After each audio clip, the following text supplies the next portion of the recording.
Good morning, good morning.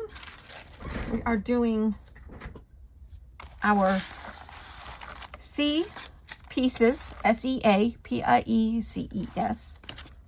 that will hopefully bring us so we can see SEEPEACE.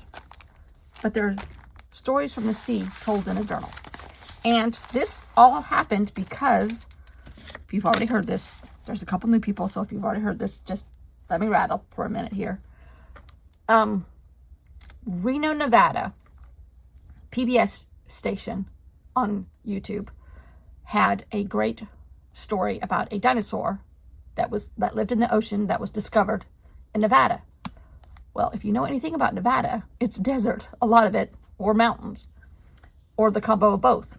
And I'm like, huh? How did a water dinosaur end up in Nevada? Well, they had found these in other places in the world too, but it was that old and there were oceans in Nevada. So I'm like, okay, this is good. I'd already thought about doing something like this around water because I bought this in England in August when we were there on vacation at Liberty. I got paint on it yesterday. Well, I guess that's okay for an art journal.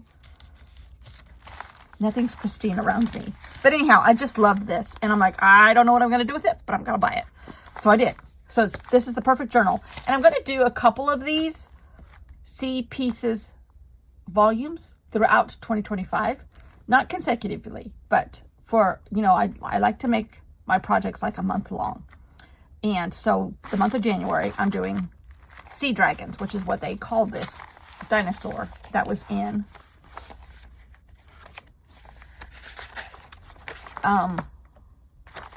Nevada. So this was our title page, Sea Dragons. This was the period of history it came out of, Triassic. Not so crazy about that one, but I do have 3 circles here. This is oceans, because Nevada was covered by oceans, and this is looking up as if you had been knocked over by a wave, and this is what you see washing over the top of you. This is continental drift, when all the continents, this happened when all the continents were next to each other or the same places, the same continents. Then we had fossil, which I love this one, a little bit different. And then we had Nevada, that's where we are. Then we had Augusta Mountains, which is where this man from Germany, the latest paleontologist, found these dinosaurs, was in the Augusta Mountains, which is east of like Reno, middle of the Nevada state, kind of like right there. And today we are doing Berlin Ichthyosaurus State Park. And these are my field notes because I love what I call learning by journaling. And I love that aspect of it. But usually this goes on behind the scenes. I do this in my Hobonichi, or I do this on my phone or Procreate or whatever. And this never makes an appearance in my journals. I decided to incorporate it this time. So the back, I'm working from the front with art and from the back forward with my field notes. And I'm just I do bullet point type deals. And most of this is from Wikipedia. But I've added a little bit of picture and like washi tape when it applies and when I have it. This was the Augusta Mountains. I added a paint palette. This was a picture that came from a English painter called Joe Brown. J.O. Brown. But I thought that was kind of like, reminded me of the colors and everything. So I kind of made a paint palette. This was all done on Procreate with this. This is the actual mountains. That's what they look like. And they were finding dinosaurs, the bones and the fossils up here. So, Berlin Ichthyosaurus State Park, which is a real state park in Nevada. I've been calling it in Austin. It says it's somewhere else, but I think the towns are the same. It has a ghost town from mining, which is also, miners were discovering these bones and fossils too. And mining was huge in this part of the country. Pre-Civil War, post-Civil War, 49. pre and post, I guess, depending on where you were. And so they made a replica of the state park, of the ghost town, of the mining city. And then part of it also houses a ton of the bones from some of the places they've discovered and sites where they dug. And it says Berlin Ichthyosaurus State Park contains a town built in the 1890s that is preserved in a state of arrested decay. A true Nevada ghost town. Many of Berlin's original buildings remain, and some of the original residents are interred in the town cemetery. Trails throughout the town site tell the story of Berlin and its mine. The park is also home to the most abundant concentration and largest known remains of Ichthyosaurus, an ancient marine reptile that swam in a warm ocean that covered central Nevada 225 million years ago. The fossils are protected and displayed at the park's fossil house. So, and this was the thing that I saw on the Reno PBS channel was a man, the latest paleontologist that has been doing lots of restoring and rescuing of these fossils and bones and stuff. So, I don't know how I'm going to do this, except that these buildings of the ghost town of Berlin, kind of that shape, kind of has my imagination peaked. And it might be, I have no idea what I'm doing here today, but I am knocking over lots of paint. And I think, and this is my notes to myself, so I think I'm going to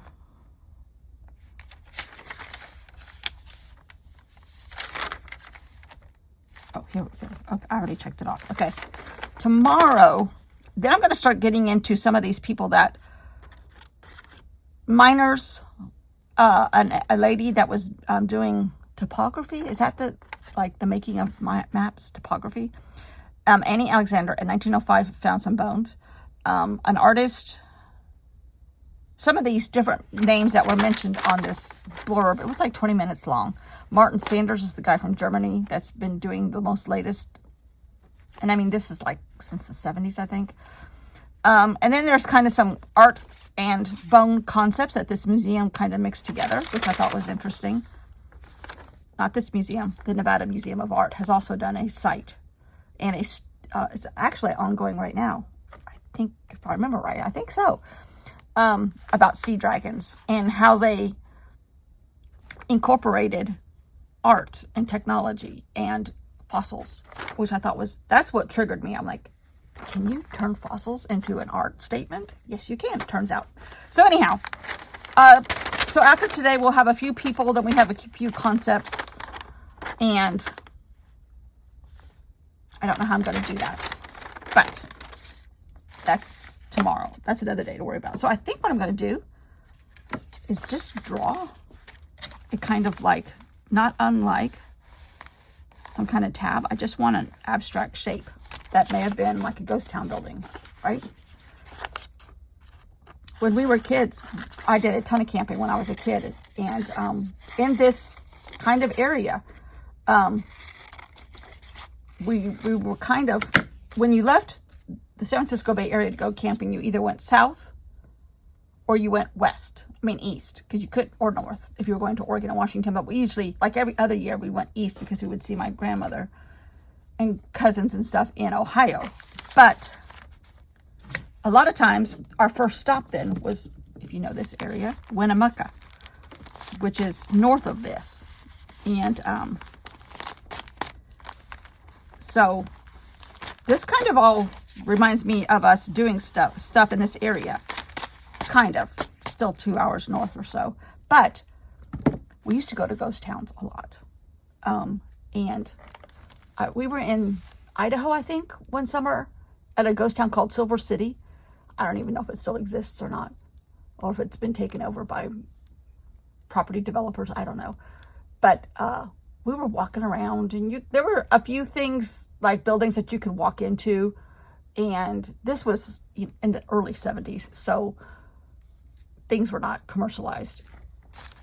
But we were walking through a cemetery, and it looked like an old John Wayne Western movie.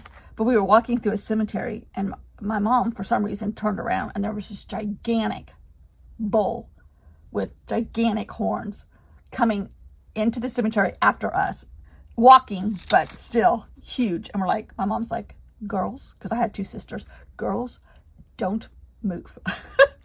And I don't remember what we did after that. We obviously made it, but that was just like, we always remember that. And granted, this is why you can't do this kind of stuff these days, but we had a plate that was used as a lock, and you had a key, but the metal findings of the plate, we used to have one of those. My mother picked it up, and I remember it being because we had antique furniture in our house growing up, and I remember it sitting on a hall tree, and we'd have to dust once a week, and we'd have to pick that thing up and move it around. That was from Silver City. I'm pretty sure. I don't know what I'm going to do. When I think of this area and I look at these pictures, it's desert, high desert. And I don't know if I want to do something with this, more of this paper. I don't think so, because I just did it on the previous page. But I don't really know what I want to do. This is brown paper as opposed to the green paper. This was me trying to clean off a paintbrush yesterday or the day before. Oopsie. Well,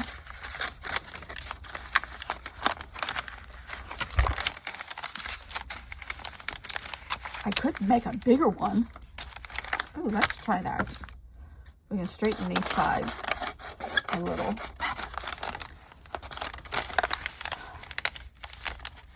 Obviously, if you have been here any length of time, you've heard me talk about, I grew up in California, San Francisco Bay Area. But Southern California is massively on fire. Massively. And it's literally tragic. Because the Santa Ana winds, we never experienced them up where I grew up. And that's why they're called Santa Anas, because they're part of the South of the country, of the state, Santa Anas. And it might be more geography coming from the Santa Ana Mountains. I really don't know for sure. But they're hurricane force right now.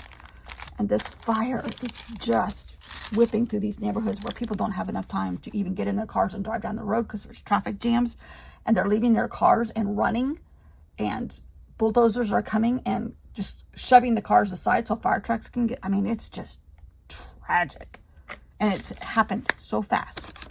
And I watched one news report that had a bunch of county officials, city officials, fire officials, the governor, Gavin Newsom, and all of these people talking last night.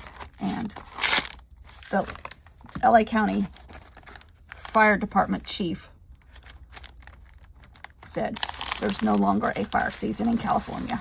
And I'm really kind of thinking, I agree with his thought process there. It's just tragic.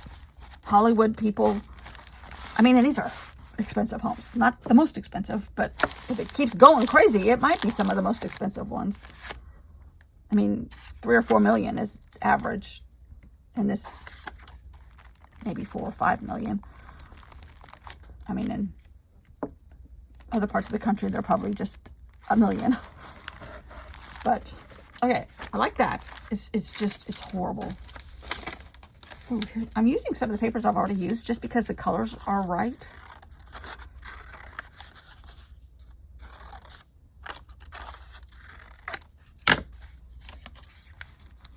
Ooh, it's not exactly even. Well, it's falling into the ground. That's fine. That does happen. They decay and fall apart. But they showed people with horses that are close to some of it, and they're trying to evacuate the horses, and I mean, they're just walking them down the streets. Sunset Boulevard, I mean, that's famous. That plays on Broadway about Sunset Boulevard. Gelson's grocery store is a famous grocery store there. They were trying to save it. This was last night. I haven't seen anything recent, but just sad. This is something that I got off of Wikipedia, but I'm wondering if I shouldn't just shape this into a house shape also. And then maybe paint around it or do something. I'm not sure what I'm going to do. I don't think I want it that big. And even if all of it's not exposed, that's fine. I just want that paper in here. It's just tragic. And it's coming up close to Pepperdine. It's not quite close, but that's the fire that burnt last month. And luckily, it won't go back on itself because there's no fuel for it to take hold of, because that fuel's all gone now. Okay, I think that's good. We might have the edge of another one right here. What else is laying here on my side of the table? Oh, here. My table here. I don't know where this was from, but we might have part of one hanging out here.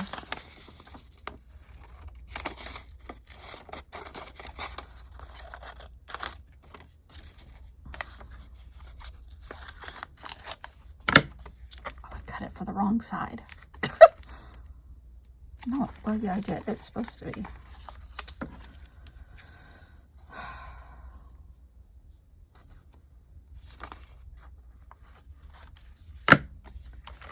There, and I'll just hang it off the edge and cut it down. Okay. Kind of looks like a mining ghost town, right? Right. Because you would have squid, calamari in your ghost town, right? But I think what I'm going to do now is go around it with grays and blacks, grays and browns, grays and browns. What's in my husband's right outside my window here talking to the dog.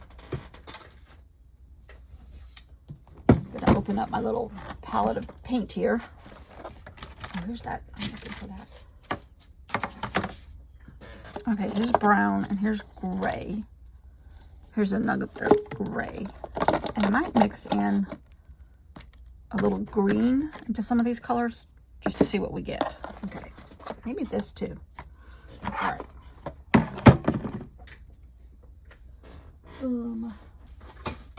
I've been using this thing. It's really getting loved, isn't it? I don't know where I got this.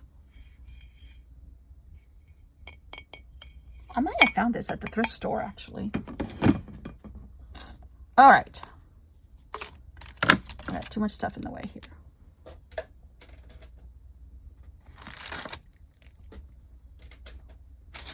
We don't need our glue stick. Somebody asked me about Yoo-Hoo glue. I live in a very humid area. This is made in Germany. I can get it on Amazon. But somebody said early in my experimenting with these journals and traveler's notebooks that Yoo-Hoo glue was good for humidity. So I got some. And I think I came across it at Dick Blick in St. Louis. One time on my way to Kansas City for my quilting retreat, when I drove, because I drove a couple times, and sometimes I went north. One year I drove through St. Louis. One time. But I had told myself after that, never that far north, because I was worried about weather, because it's in the beginning of March. And at that time, it was in like the end of February. But I stopped at Dick Blick in St. Louis, I think is where it was. You people from that part of the country, you'll know if it's still there even. But anyhow, I saw them there, and I'm like, oh, I'm going to get one of these and try it. I found that I like it better than Elmer's glue. Now, there's another one that's coming out. Pitt, I think, is another one maybe. But for whatever reason, I still like it. It's more expensive than Elmer's glue, but I like it better. Elmer's glue extreme glue sticks are okay, but they're not hard to find. They're hard to find unless you get them through Amazon. You got to find these through Amazon too, or an art store. But I like that glue. So I have been a proponent of that glue. Not sponsored. Nobody sponsors me but my husband, and he doesn't know, so we don't tell him, right? Right. Oh, side note. Remember the other day when I was so upset about this guy showing up at our house? He came again yesterday. Of course, my obtuse, as I call him sometimes, husband, has not fussed at him, which I told him, I said, can you please call him and tell him not to come to our house? Because he's soliciting something.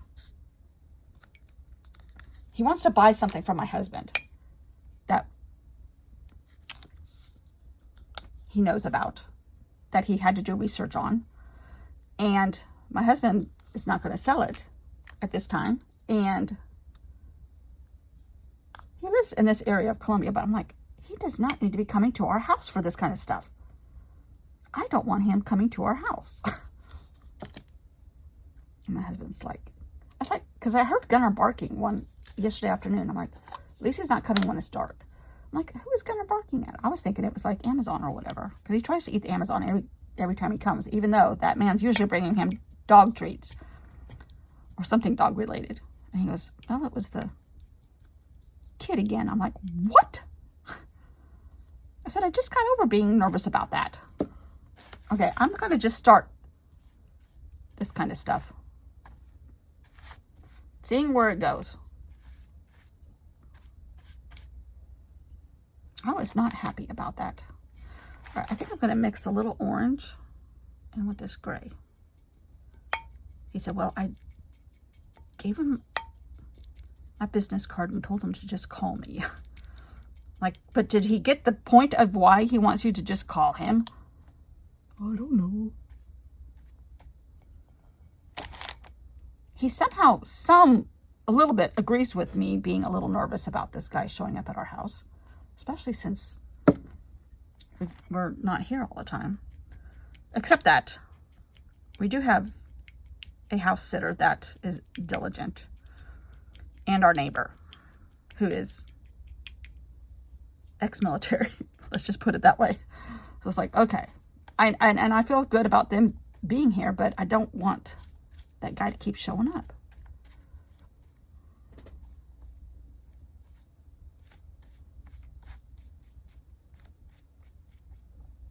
So now these guys, I'm kind of painting over them a little bit.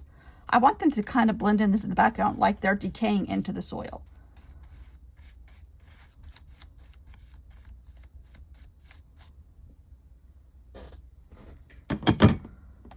I mean, my husband doesn't, well, he doesn't do, he does do a little bit of social media for his business, but only the people that are looking for that kind of business would know where to look. But I don't ever put like 10:37, we're leaving now.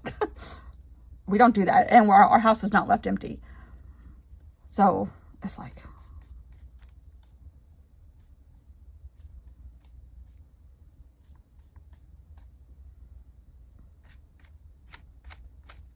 now I'm wondering if I can't take some of this back. And maybe by doing it that way, I'll have a little texture developing also.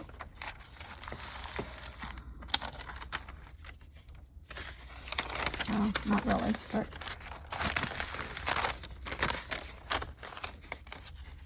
this paper is actually too dark for this.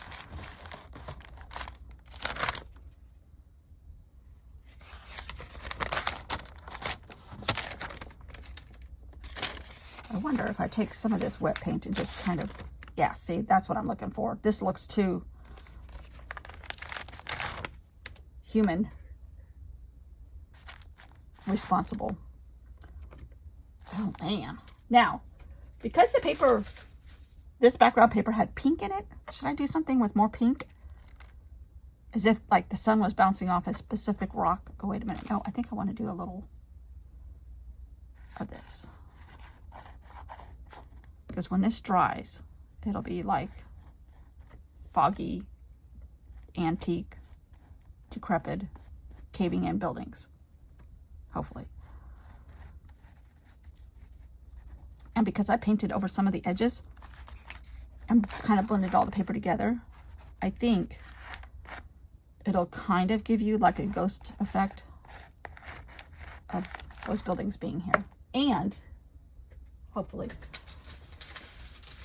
I think I'm just going to do this again. Push some of that black back. Yeah. Oh yeah.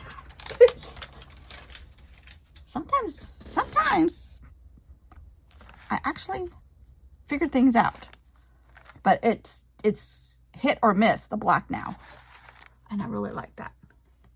Really like that. In fact, I don't think I'm going to do... I really want some more pink. I don't know how to achieve that without messing it up, though. I do. It's called a jelly plate or another piece of paper.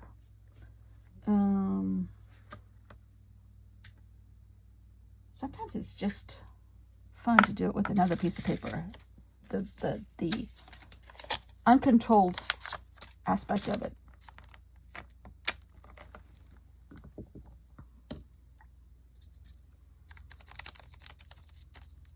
Okay, so I just have taken this piece of paper with a very wet paintbrush, just kind of adding spots of pink. I could have used one of my stamps, which is the background basis also already.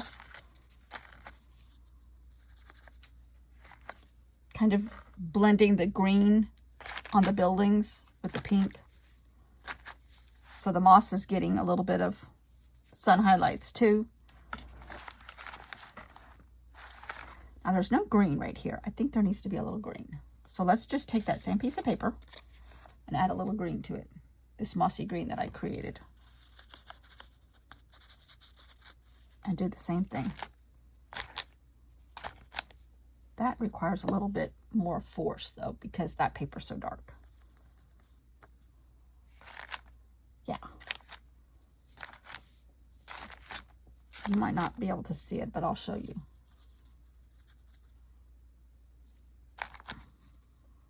So now,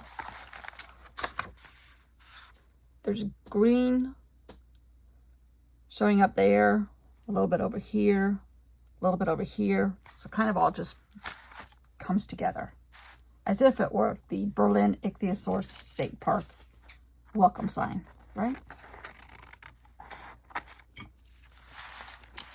Yes. Love it. Not going to touch it anymore. I kind of wish I had done something like that. And some of this orange, but it's okay. It's okay. It's all working together. Love it. Love, love, love it. Now, I have quite a bit of wet paint here. This is where I just start going wild with my calamari stamp, which I just cannot get enough of. And I just sit here, kind of contemplate the day. That doesn't even show up, but that's okay.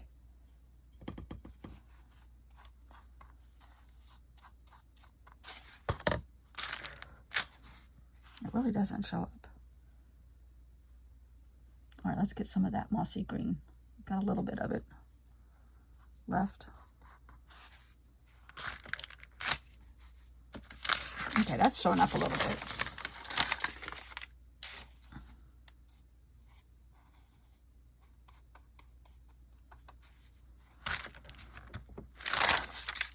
Oh, another thing, one of the people was saying about the fires.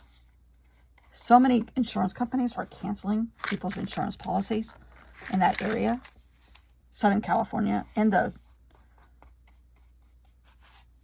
Rolling Hills area. When I say Rolling Hills, it's not an exact designation, but it's lots of rolling hills in that area. Those canyons and stuff that the fire fuels itself. And you're either paying an exorbitant amount for insurance or you don't have insurance, which is scary. Homeowners like insurance. Because one fire will wipe out an insurance company, especially if the claims are 7 and 8 million for houses.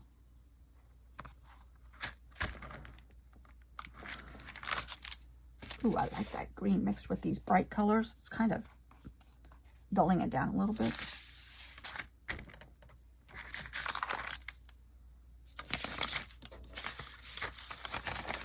That really is pretty paper. If you're looking for some natural colors, I really want pink in here. Just a little. Just a little.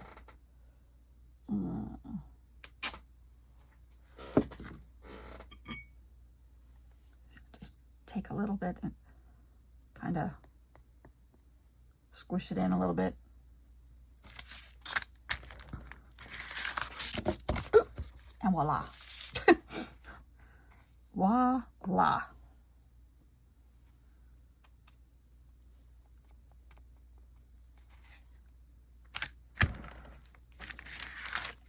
Oh. I just can't stop. But this is how I clean off my paintbrush lately.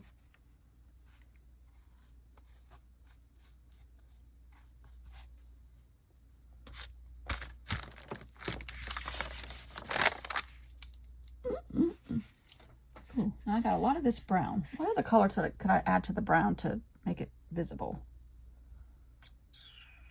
Yellow. Make it lighter. Okay. I hear ya. Right now it's like baby diarrhea brown. Oh, now I really got a lot of paint here. Don't worry, I won't keep you here the whole time.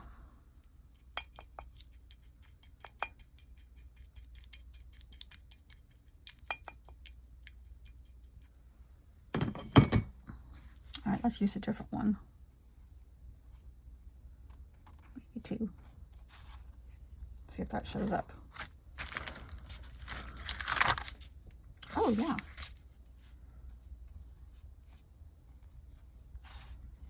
This is not rocket science, obviously, but it sure is therapeutic. And it's showing up in everything because I can't get past this stamp. All right, I think I'm going to leave this one. Well, hold on. There's a little bit right here. There's a little bit of a blank spot right there. Oh, that is really pretty. And I'm not even a nature color person normally. All right, this one. I mean, I love the nature colors, but they're not my go-tos. My go-tos are bright. This reminds me of Robin McClendon. Because she does love her beautiful nature colors. She lives among it in Arizona. Oh, Amy Tangerine. I thought about her and her house. I don't know where her house is, but she hasn't called me and told me. But she did put on Instagram, I guess last night, that she's 12 miles from it on another set of mountains, hills, rolling hills. And she said, oh, the smoke is terrible and it's just tragic. And she knows a lot of Hollywood people because she does so much business stuff in and amongst all those people.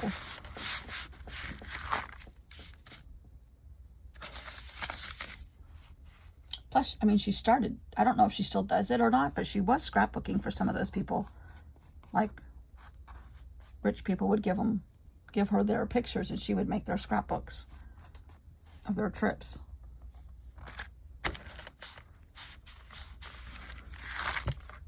And just by word of mouth, people started saying, can you do mine too?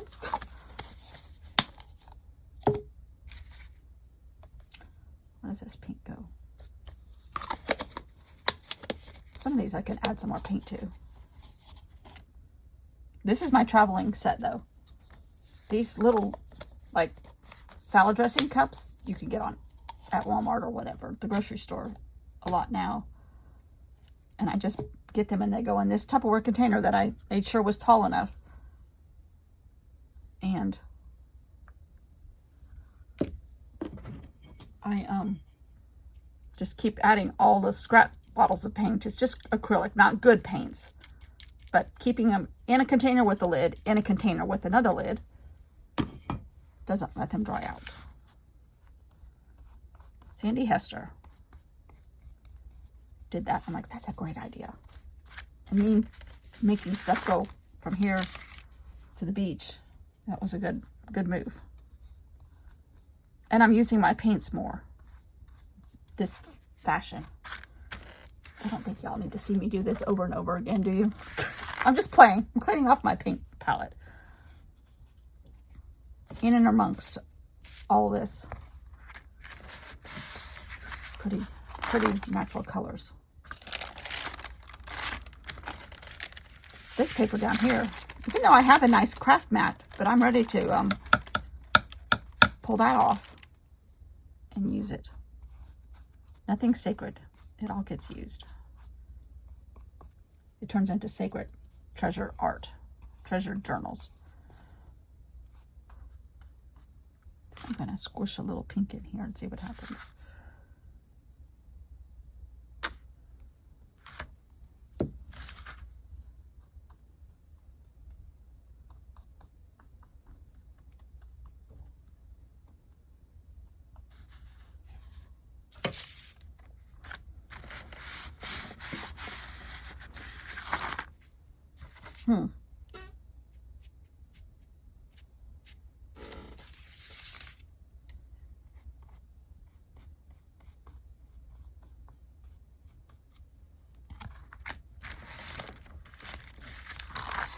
I think this one's had enough. Do I still have, I have a little bit of paint left. That one's used up. Oh, there's a little bit in here. Got a little bit left. Might add some yellow. We were supposed to get maybe snow tonight or tomorrow, but I think it's past. It's not cold enough. It's cold. It's in the high 30s, but not low 30s. And there doesn't seem to be any moisture right now, which is good. All right. Oh, let's just take one of these.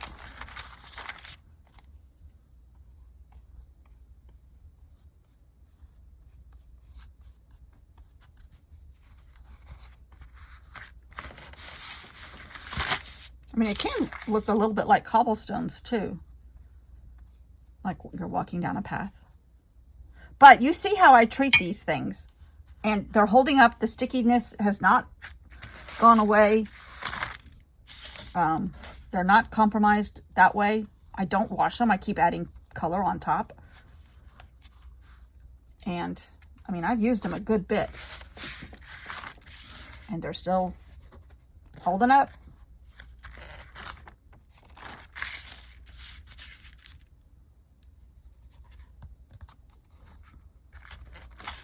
And I'm just using simple craft paint, not anything fancy.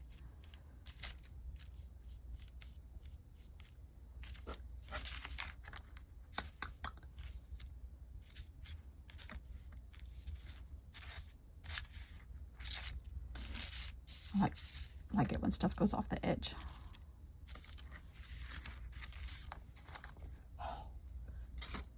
All right. Ooh, I still love this one. I added a little bit of blue, but I think I'm going to put a little bit of this. Just barely touching it. Just kind of really rushing this over just to add a little bit. I don't know what I'm going to do with it, but just a little bit. Keeps getting prettier and prettier. That's beautiful. That's beautiful. That is beautiful. Beautiful. In my opinion. All right, let's see what else is here now. Okay, all right, last one. I promise. I don't like what's on here. And I think this is the paper I used some yesterday, but maybe by adding this, it'll tone back some of this stuff. And then I'm like, good to go. Yep. All right, let's see if I can get a little bit more on here.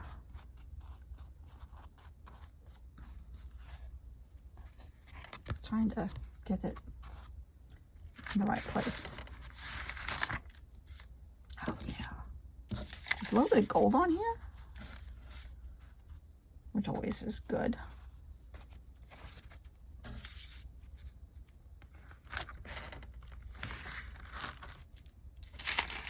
Okay, that's helping tremendously. I think I'm gonna do that one over this big glop of orange. Yep. Oops.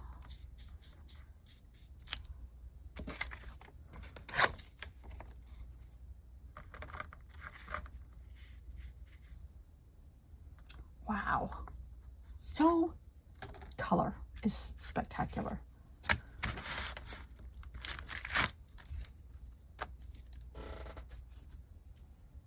All right, I think I got most of it up now. Let's just add a little bit.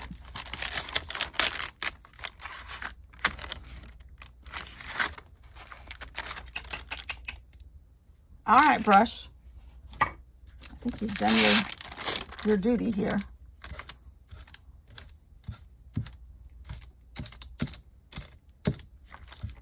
Maybe a little bit more. See, even that's pretty now. Could have a little bit more on it though. But I still got a little bit of pink here. I added a lot of baby diarrhea brown green here, so just got to spark it up a little bit. Maybe some of this color too.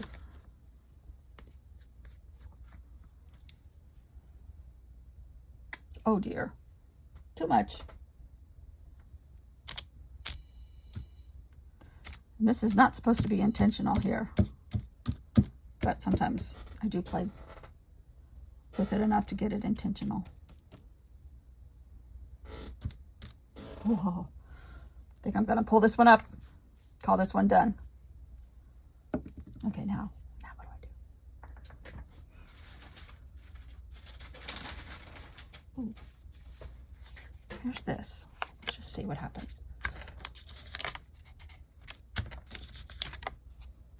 You're watching me just guess with no reckless abandon here. Just playing, upgrading some of my scraps.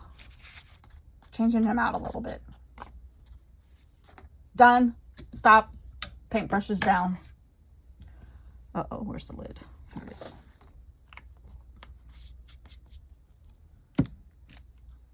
Now you know what I do when the camera's not on. I make even more messes. Oh dear.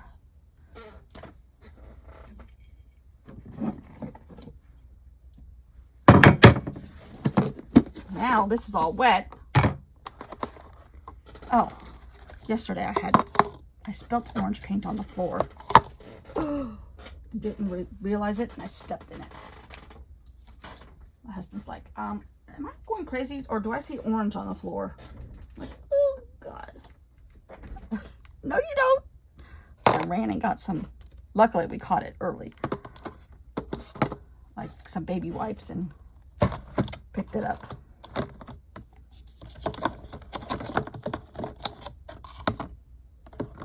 Oh, I need some, this color green. A little bit.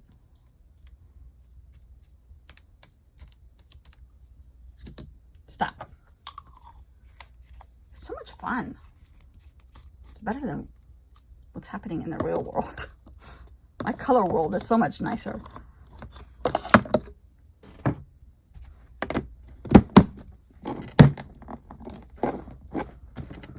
think I got these. I have two of these. I think I got them at Walmart. Okay. I have a mess. A big fat mess. But now I'm going to pull this off.